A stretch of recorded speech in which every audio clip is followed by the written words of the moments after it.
Hello all, it is great to be back to racing and opening up the 2022 racing season. I'm overall pretty happy with how the race down at Challenge PV went. So just going to talk through a little bit of that today and then talk a little bit about what is going to happen here moving forward.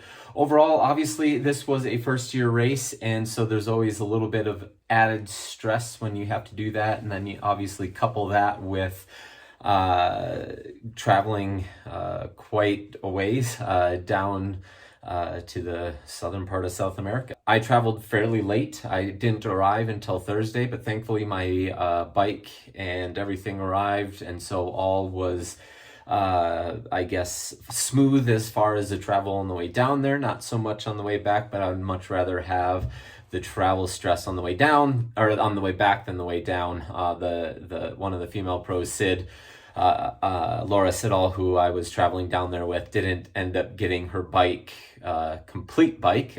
She got some of her bike the day before the race and got the rest of it about midnight the night before the race was when it got built up. So definitely props to her for being able to put together really, the best bike split of the day and a second place performance on her end as well, despite all of the stress of not knowing if she was going to ride a loaner that really didn't fit her at all or get her bike to race. So anyways, for me personally, I got there on Thursday morning after an overnight travel, did a couple easy workouts on Thursday just to get the blood flowing, feel a little bit better after the travel. Friday morning, it was freezing cold. I went and previewed the course.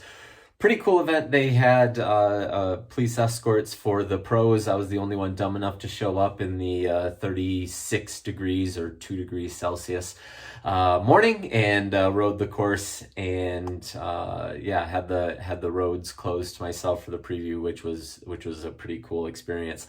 And definitely not something that any other race had done before. And then, Saturday was just some openers and a couple, ride with a few hard efforts, swim with the same, and then a run with 1 mile, essentially at race pace, and then shut it down and jog in for the next, total of 15 minutes for that session. So overall, everything in the prep went in. I'd had a good build. I was healthy and just happy to be opening off the season. I've made a lot of mistakes on my early season racing, and so I typically like to get 2 races in before my high priority race of the year. Obviously this year that is going to be St. George in May as the first major priority race with this build. And so I definitely wanted to go to this course. The course profile actually mimicked St. George much better than any of the other options. Obviously it was cold, but the course was rolling and had a decent amount of climbing on the bike, and the swim was also going to be wetsuit. And then obviously the run was 4 loops, and you had a pretty steep hill at the beginning of each loop, which you went up obviously 4 times, is about 200 meters. And so it fit what I was looking for in terms of course profile. You want to prepare for the demands of the course, and there's no better way to do that than prepping on a course that mimics what you're going to race on a little bit later. That is why I chose to go down to Chile to do this race. On race morning, there was a little bit of confusion. We had gotten in, there was supposed to be a 7:30 start. It was still pretty darn dark at 7 because it was overcast. It had been raining pretty hard overnight, and then even a little bit on and off throughout the early morning. And so we as in the pro men got in around 7:15 in the water and started to warm up, and we're kind of waiting on the line, and it just never started. And so we kind of just made the executive decision to go back to shore and get everything, or figure out what was going on, and figured if all of us were together, they couldn't just start the gun if rather than sending only a couple back or something. But it was a little bit delayed, which wasn't that big of a deal, but it did get a little bit cold waiting around for around a half hour for it to delay, since we had already gotten in the water and tried to get our heart rates up and everything. But anyways, it worked out just fine. With a little bit of a smaller field, there was a group that got away early on. I think there were 4 of them in there, and there was nothing I could do to catch those. I didn't have a great start, and those are guys that I typically don't swim with anyways. And so really the bulk of the race was the chase pack, and so myself and one other guy, I believe it was Jason Pohl, spent most of the time right up on the front of that group, and sometimes we were swimming side by side, sometimes one was in front of the other, and just depending on sight lines and how things came out of the turns and stuff like that. So I was happy with how that went. It's always frustrating to not get a gap on some of the guys that I need a gap on to beat, namely Sam. He's gonna be really tough to beat for me, especially if we come out of the water together, and he was able to hang on to the group that we were swimming with. And so he had a good swim, and that made it a little bit tougher for me to have a chance to fight for the win. I being a little bit scarred from the day from my ride on Friday, and really getting very cold, I just had a little bit of extra clothes in transition that I planned on putting on, despite the fact that it was a little bit more humid. So even though it was a little bit chillier, it didn't seem so bad. I didn't want to get caught in the rain or anything like that. I ended up deciding to throw the vest off, and I was trying to put arm warmers on as I was running to the bike. Didn't get them up in time, so just threw those off as well, and just ended up putting gloves on. But I did lose a little bit of time, so I had to chase back up to the group. Didn't take that much longer to get there, but I got up, caught the group, and then really spent the rest of the time riding right up front myself. And then again, it was Jason riding pretty well, and there's one other guy that did come to the front a couple times. Was rather unfortunate that a couple of the pros decided to kind of take advantage of the fact that there wasn't a marshal on course with us, and so that definitely kept the group together, especially on the backstretch or on the way back to town into the headwind. There were times when people were riding about 2 meters apart, and just it got really frustrating really fast. But that's just the way it goes sometimes. I'll just leave it at that. I got into transition, and came into transition, had a really clean T2, and then ran out and was a little bit frustrated, and I wanted to make sure that I put some separation into the guys that definitely had fresher legs than I did coming off the bike. And so I ran out pretty hard. It was definitely my fastest 5K of the year, and despite having that big hill right at the start, but I really wanted to make sure that I didn't tow a group around, only to have some of them try to push me on the run, or end up outrunning me at the end. And so I ran out aggressive and just tried to set the tone early on that they were going to have to work pretty hard to come in. And I at that point, it was really a race for second. I think Sam was off the bike 5 minutes in front of me, and so it was going to be a tough day to catch unless he faltered, which you never know what's going to happen.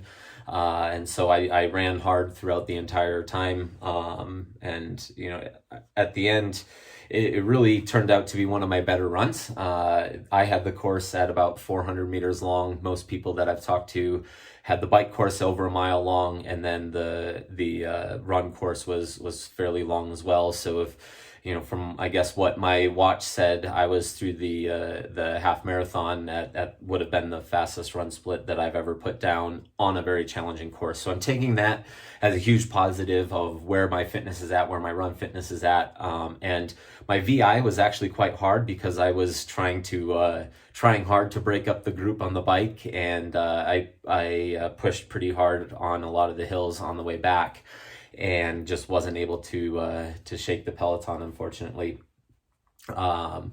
And I do want to make sure that, there were definitely people that were riding 100% clean. There were just also some people that decided not to. And so I'm not calling anybody out or anything like that by name, but, and I don't want it to come off as me saying that, everybody behind me was just, drafting or whatever. That's not the case, but there's definitely a couple of them in there who were a little bit closer than they should have been.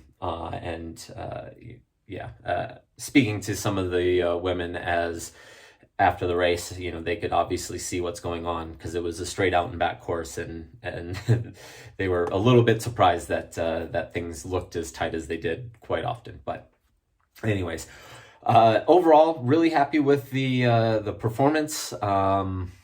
There's definitely some things I need to clean up between now and St. George to get the result that I want out of that race. And so I'm taking things as a big positive moving forward for, where things are at now. I have essentially just over 6 weeks until May 7th when all systems need to be going. And so right now I'm taking another day to figure out what comes next. If I just want to, sit and do another 2-week or a short training block or a short bridge into Oceanside and then do a training block after that, or if I want to just go straight through and skip Oceanside and decide to have like a longer, more dedicated training block. I had put Oceanside on my schedule early on because I do like the course, and I had typically like to race twice before my high priority race, but I am happy with how things were executed this weekend and where things are at. And so I just needed to decide and talk to my coaches and kind of make a plan here, and I'll meet with them tomorrow and make the final decision there.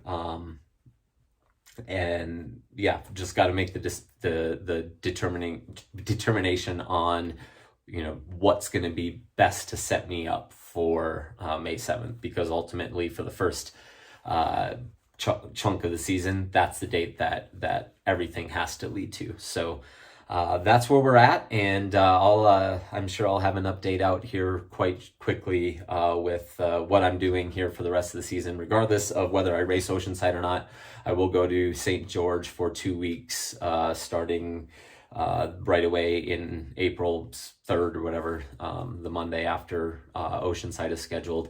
I'll do a block there of training on the course, come back home, and do the final prep here in Colorado. And before I sign off, I definitely need to thank the challenge team, as well as the team on staff, the Tri-Bike Chili, especially for their hospitality and for volunteering to kind of guide us around and make sure that we had everything we need, and airport transfers and all that stuff.